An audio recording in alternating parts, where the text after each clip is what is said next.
Hello, I'm Mattias Martens, and I'm here to do a reading for you once again.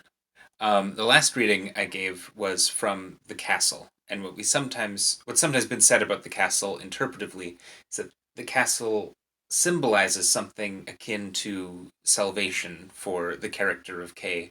It's something that he can always approach but never reach, and it's quite a tragic, absurd story. And what I wanted to read from you today is another absurd story, but instead of being tragic, it's comedic. And it's a story where, in a sense, the protagonist, Jurgen, does manage to enter the kingdom of heaven. So the story is named after the titular character, Jurgen, published in 1918 by James Branch Cabell. And at the time, it was a bit of a scandal because there's a little bit of sex in it. A little bit.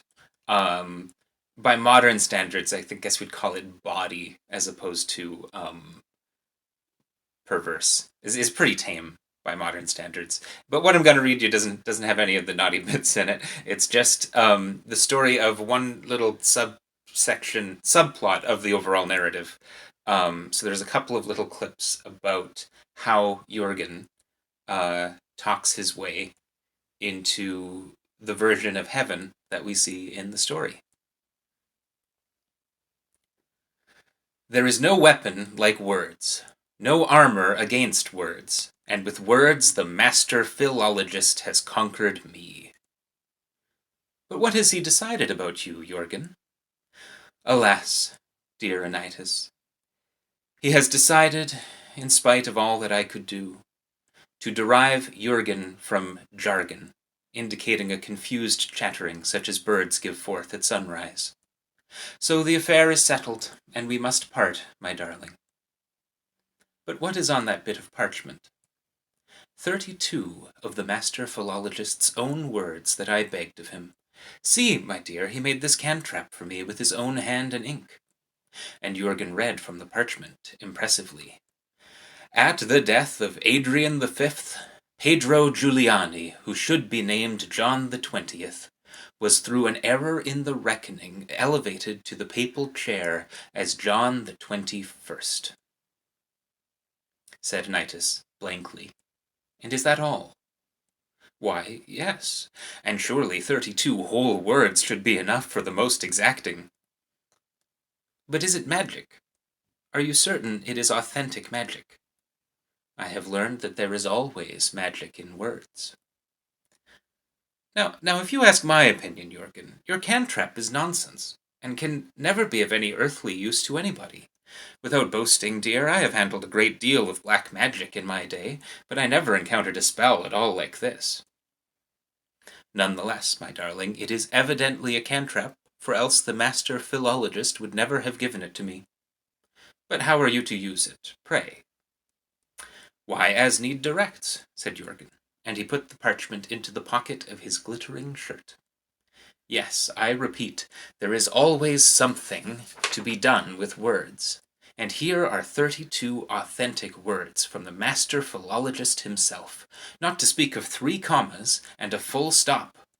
Oh, I shall certainly go far with this.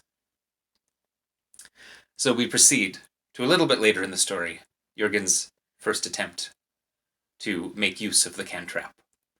A cantrap is a spell. Why are you fumbling in your pocket? Asks the old priest of Aegeus, fidgeting and peering. Aha, you may well ask, cried Jurgen. He unfolded the cantrap which had been given him by the master philologist. O most unrighteous judges, says Jurgen sternly, now hear and tremble. At the death of Adrian the Fifth, Pedro Giuliani, who should be named John the 20th, was through an error in the reckoning elevated to the papal chair as John the 21st. Ha! And what have we to do with that? Inquired the priest of Veltino, with raised eyebrows. Why are you telling us of these irrelevant matters? Because I thought it would interest you, said Jurgen. It was a fact that appeared to me rather amusing. So I thought I would mention it. Then you have very queer ideas of amusement, they told him. and Jurgen perceived that either he had not employed his cantrap correctly, or else that its magic was unappreciated by the leaders of Philistia. So now we go on to the final successful attempt. The tale tells how on the feast of the Annunciation, Jurgen came to the high white walls which girdle heaven. Now at this time a boy angel was looking over the parapet of heaven's wall. "Who, monsieur, are you that go about hell unscorched, in such a fine-looking shirt?" Jurgen reflected. Then he recollected the cantrap of the master philologist, which Jurgen had twice employed incorrectly.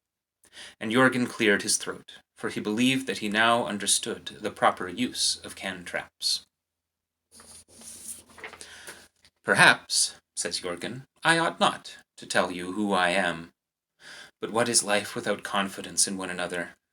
So I will confide in you that I am Pope John the 20th, heaven's regent upon earth, now visiting this place upon celestial business which I am not at liberty to divulge more particularly." "Oh, but I say, that is droll. Do you just wait a moment," cried the boy angel. His bright face vanished. Presently the young angel reappeared at the parapet. "I say, monsieur, I looked on the register. All popes are admitted here the moment they die, without inquiring into their private affairs, you know, so as to avoid any unfortunate scandal. And we have 23 Pope Johns listed. And sure enough, the mansion prepared for John the 20th is vacant. He seems to be the only pope that is not in heaven."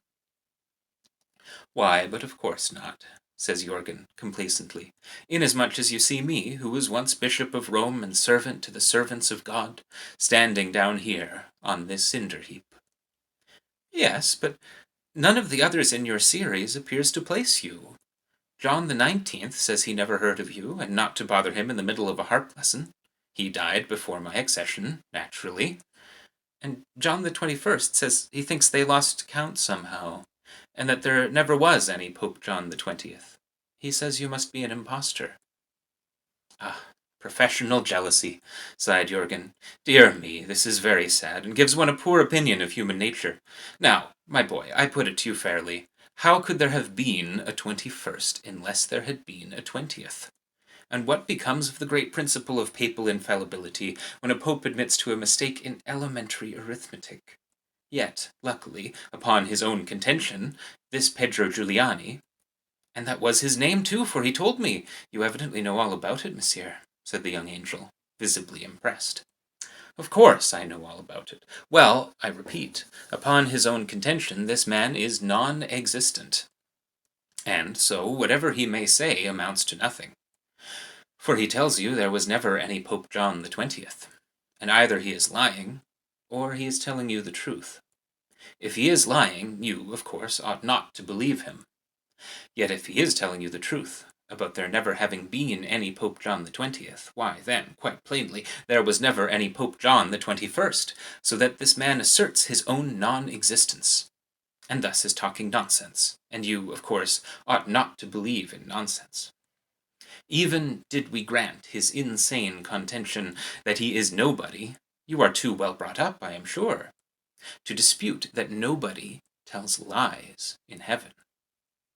It follows that in this case, nobody is lying, and so, of course, I must be telling the truth, and you have no choice save to believe me."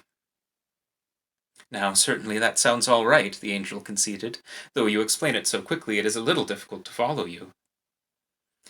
Thus it came about that Jurgen clambered merrily from hell to heaven, upon a ladder of unalloyed, time-tested gold. And as he climbed, the shirt of Nessus glittered handsomely in the light which shone from heaven, and by this great light above him, as Jurgen mounted higher and yet higher, the shadow of Jurgen was lengthened beyond belief along the sheer white wall of heaven, as though the shadow were reluctant and adhered tenaciously to hell. Yet presently Jurgen leaped the ramparts, and then the shadow leaped too, and so his shadow came with Jurgen into heaven, and huddled dispiritedly at Jurgen's feet.